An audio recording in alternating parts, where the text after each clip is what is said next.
번째로 가장 좋은 건 집값이 떨어지는 데서 하면 안 되죠. 집값이 떨어질 떨어질 것처럼 보이는데, 어. 근데 집값이 떨어질 것처럼 보이는 데는 본인이 그걸 알 수가 없죠. 그거 알 알면은 수가 없죠. 예. 와가지고 저처럼 유튜브에 출연하고 이렇게 해야죠. 그걸 거기서 그러니까 그거는 네, 이제 네, 네. 어떻게 그래서 그거에 대해서 이제 계속 이제 꾸준히 공부를 해야 되는 건데, 기본적으로 그 지역의 수요가 늘어나고 공급이 적은데 그럼 당연히 집값 오르겠죠. 예. 근데 그 반대 경우가 있어요.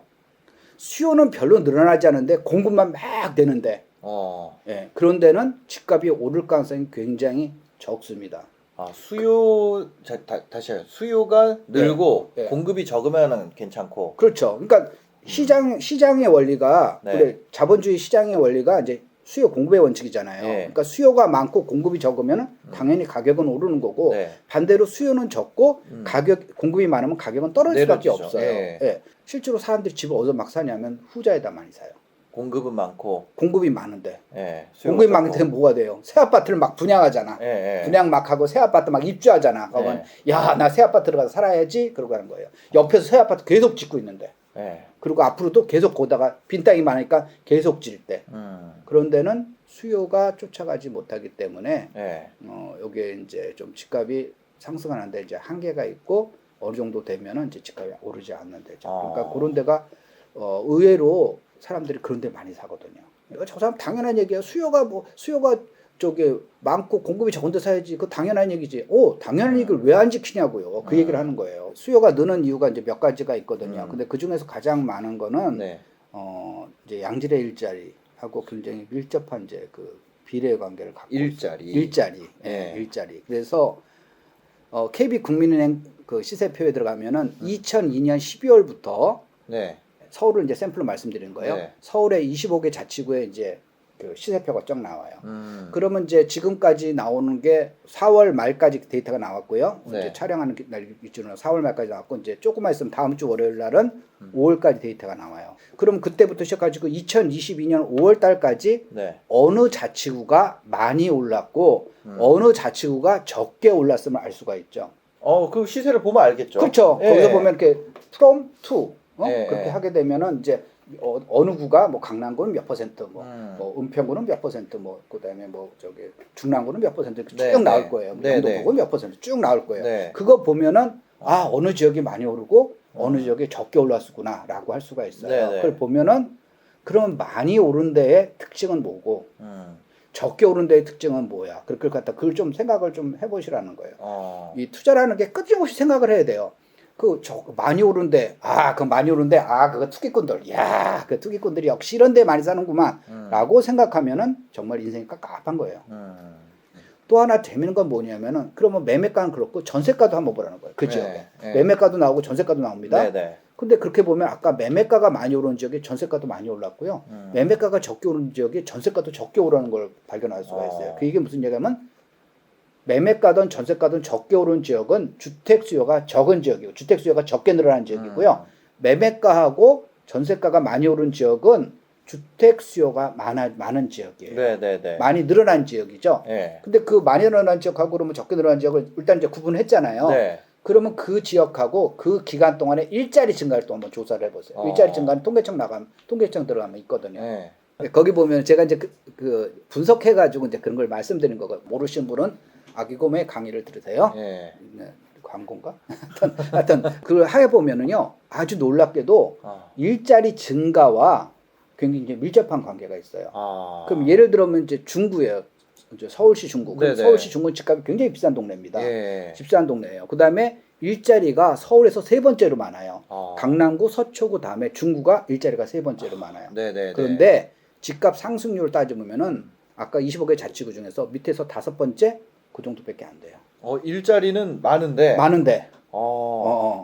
변화량이 적어서 그런 거예요. 그렇죠. 일자리 증가가 적어서 그런 거예요. 옛날에도 일자리 많았고 지금도 많은데 늘어나지가 않는 거죠. 그냥 옛날에 있던 일자리 그냥 계속 가는 거예요. 옛날에 A라는 지역이 일자리가 10만 개고 B라는 지역이 5만 개예요. 그럼 우리가 보통 어떻게 생각하냐면 10만 개인 지역이 5만 개인 지역보다 집값이 더 많이 오를 걸 생각하는데 그건 착각이고요.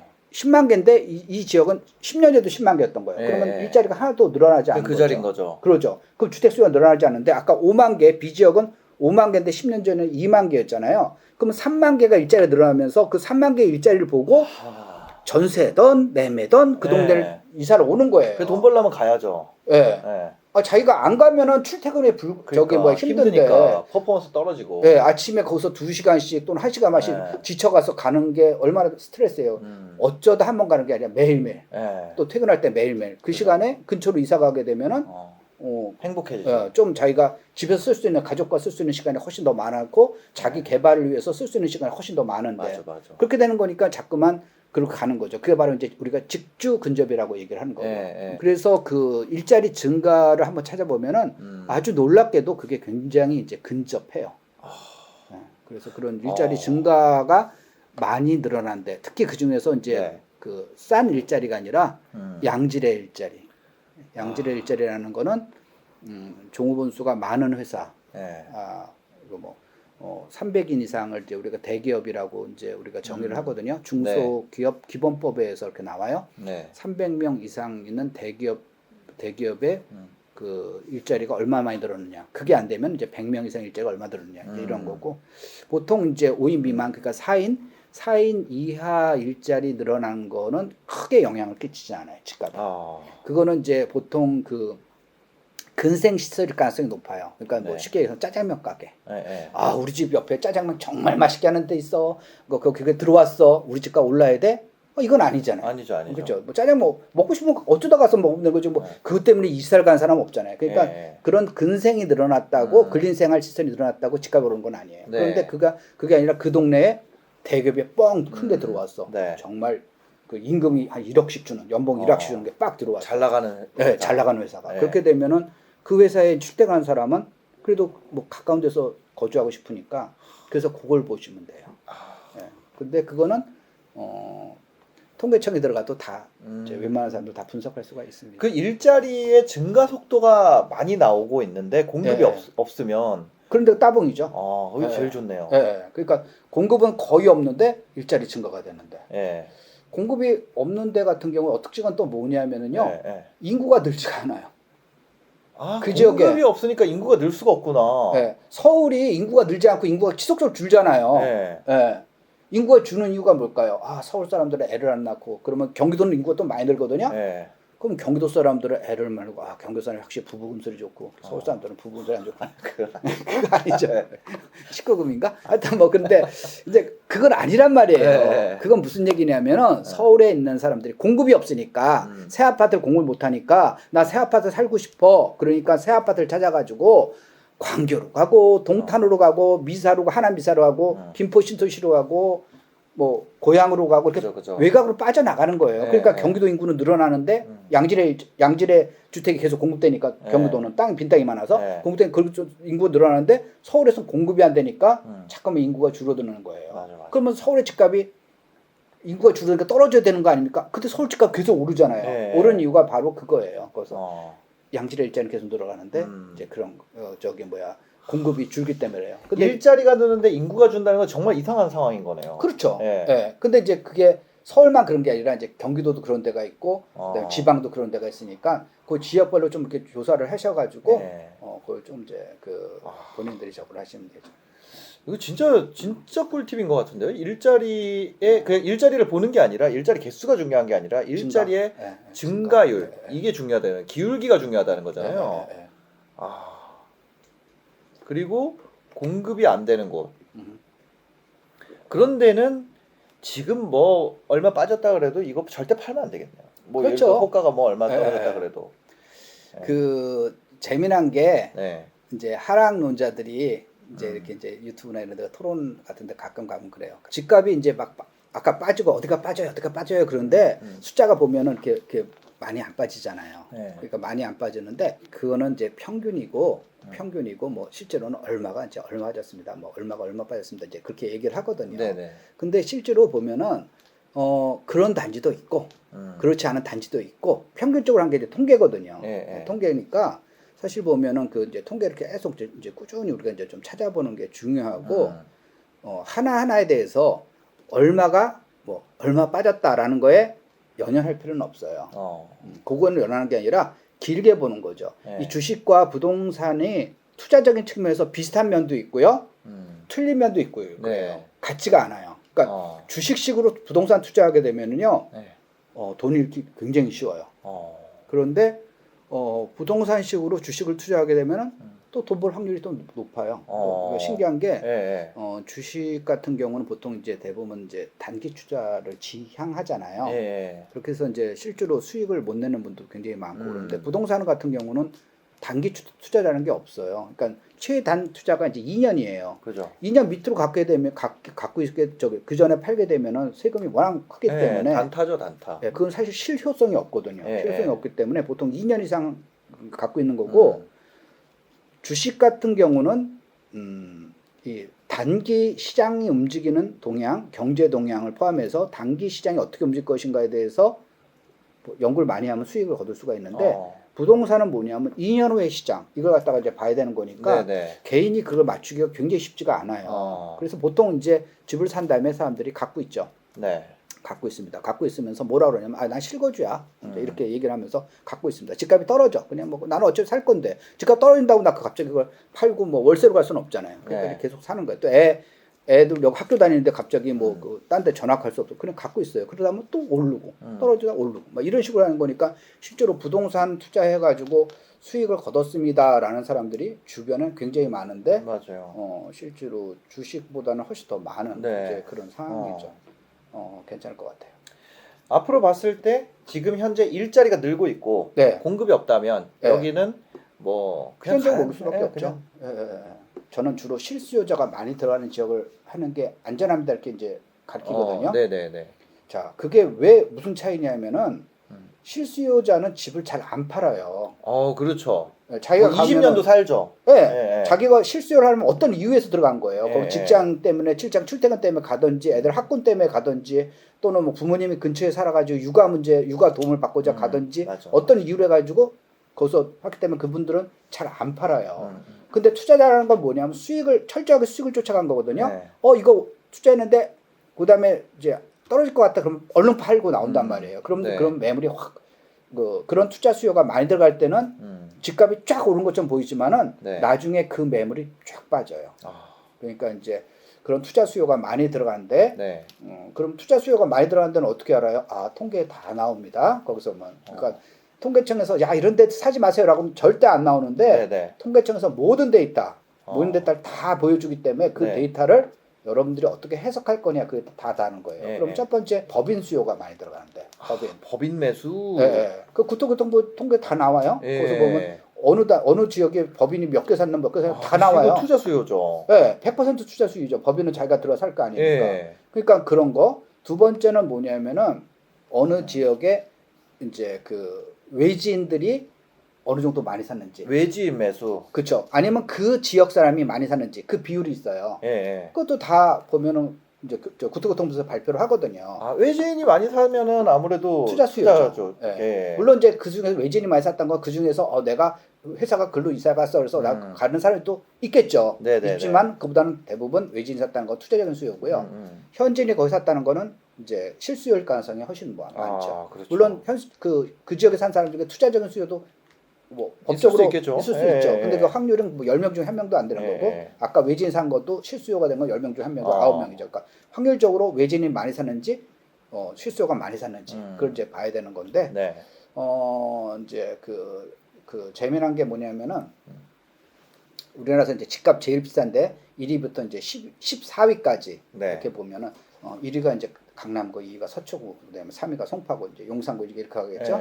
이제 14위가 이제 강동구 이렇게까지 나오는데 그래서 14개를 쭉 찾아가지고 아까 그걸 쭉 조사를 해봐요. 조사를 해보게 되면은 우리가 이제 강남구 그러면은 그 투기꾼들이 많으니까 외지인들이 많이 샀을 것 같잖아요. 근데 역사적으로 보면 2006년부터 2021년 작년 말까지 12월까지 딱 보면은 이제 강남구는 한 중간 정도인데 재미난 건 뭐냐면 2021년 한 해만 딱 놓고 보면은 14개 지역에서 가장 그러니까 현지 주민이 많이 산 지역은 14개 지역에서 이제 분당이고요. 1위가 분당이고 아까 그 14개 지역 중에서 경기도에서 분당하고 과천이 들어가고 나머지 12개는 다 서울이에요. 근데 1위가 분당이고 2위가 강남구예요. 원래는 역사적으로 보면은 외지인 투자가 많았었는데 작년에는 강남구 같은 거 실수요가 많은 거예요. 아, 갈아타기인가 보다. 그것도 있지만은 네. 뭐겠어요. 외지인이 못 사게 법을 만들잖아요. 토지 거래 허가고요. 예. 대치동, 삼성동, 청담동은 투기꾼이 하나도 없어요. 그렇겠네. 예. 아니 거기서 전세 놓고 사는 거다 법적으로 금지해 버렸는데. 걸러놨으니까. 예, 거기서 자기가 6개월 내에 실거주 할 사람만 거래할 수 있게 만드는 거니까 네. 작년 그렇게 된 거니까 물론 강남구가 다 토지 거래 허가구에 묶인 건 아니에요. 네네. 그런데 그 중에서 그 중요한 3개구가 딱 네. 묶여 있는 거니까 그 비율이 현지인이 산 비율이 확 올라가면서 아까 14개 지역 중에서 2등인 거예요. 그러니까 그런 지역은 최근에는 투기적인 수요가 네. 정부에서 의도하는 대로 투기적인 수요가 많이 안 들어가는 거죠. 그래서 이제 서초구는 좀 떨어지겠네요. 뭐 한 중간 정도. 네. 예. 그리고 의외로 이제 외지인이 많이 사는 데는 이제 서울에선 중구하고 용산구 얘기 많이 하더라고요. 예, 용산구는 이제 과거도 그렇고 지금도 그렇고 네. 현지인들은 잘 선호를 안 하는데 네. 외지인 사람들 특히 집안 분들이 선호하는 투자처거든요. 외지인 투자 비율은 용산이 높다. 예. 그래서 재밌네요. 그런 것들 예. 좀 먼저 보시면 되겠고요. 예.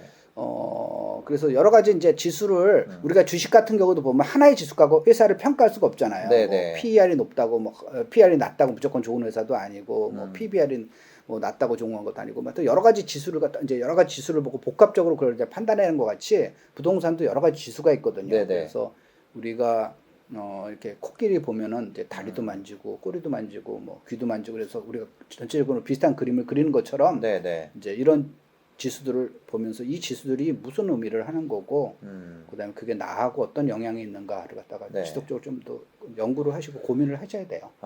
알겠습니다. 나이가 많아가지고 이제 그 사시려는 분들이 가끔 있어요. 네네. 이제 그분들이 이제 아까 얘기한 대로 차라리 그때 집을 샀을 거 이제 요거에 이제 해당하는 경우도 있고요. 네. 또 하나의 특징은 뭐냐면은 집을 잘 갖고 있다가 2017년에 팔거나 2018년에 팔은 거죠. 맞아요. 그때 하락하는 줄 알았어요. 네, 거기서 보면 그때 당시에 정부에서 강력히 이제 내년 4월까지 시간을 줄 테니까 점잖게 말씀했잖아요. 내년 4월까지 팔 테니까 좋은 말 할 때 파쇼. 안 그러면 떨어질 거다. 안 그러면 당신 폐가 망신할 거예요. 뭐 이런 식으로 막 거의 뭐 좋은 말로 이제 사람들한테 이제 협박을 하셨잖아요. 그러니까 그때 파셨던 분들 꽤 있어요. 진짜로. 그러니까 그때 팔고 나가지고 2020년, 2021년 폭등량을 보고 나가지고 굉장히 막 쇼크를 받으신 거죠. 그래가지고 그래서 지금이라도 그러다가 아까 이제 전세금 올려줘 그렇게 되는 거니까 이제 그 자극을 받아가지고 최근에는 그런 분들이 진짜 많아요. 그러니까 전세금 올려줘, 전세금 집주인이 4억을 올려달라고 그럽니다. 이걸 어떻게 할까요? 그럼 지금이라도 사야 될까요? 그런 분들이 이제 지금 점점 많아지고 있거든요. 그러니까 그런 분들 보면은 이제 그래서 늦었지만 그냥 하시라라고 하는 거죠. 그래서 재테크 같은 경우는 빨리 시작해서 좋긴 좋아요. 빨리 시작할수 이제 좋긴 좋은데 늦었다고 안 시작하면은 이게 사실 그 오기하고 지조하고는 또 다른 거거든요. 지조는 고결한 자기 뜻을 쫓아가는 게 지조고 오기는 그냥 이제 자기의 그냥 아집이죠. 근데 그 오기하고 이제 지조하고 다르기 때문에 자기가 이게 가는 길이 이 산이 아니야 그러면 끝까지 올라갈 필요는 없는 거죠. 그래서 그때라도 자기가 이제 시장의 흐름을 빨리 읽고 지금이라도 사는 게 더 낫죠. 그래서 그런 분들한테 그렇게 해요. 지금이라도 사실 보면은 물론 가격이 많이 오르고 그거는 이제 뭐 가슴이 아픈 건 알지만 우리가 지금 타임머신이 없기 때문에 과거로 돌아갈 수는 없고 과거 현재는 지금 현재 인정을 하고 그러면 그 중에서 앞으로 추가적으로 오를 수 있는데 그런 대로 이제 뭐 사셔야 됩니다. 그리고 이제 제가 이제 집값들이 이제 과거에 비해서 상당히 많이 올랐잖아요. 2020년, 2021년. 그러니까 집값이 이제 아셨던 가격이 있을 거 아니에요. 옛날에 이 동네는 6억이었어라는 생각이 머릿속에 빡 있었단 말이에요. 근데 이제 집을 사러 갔다 봐면 10억인 거예요.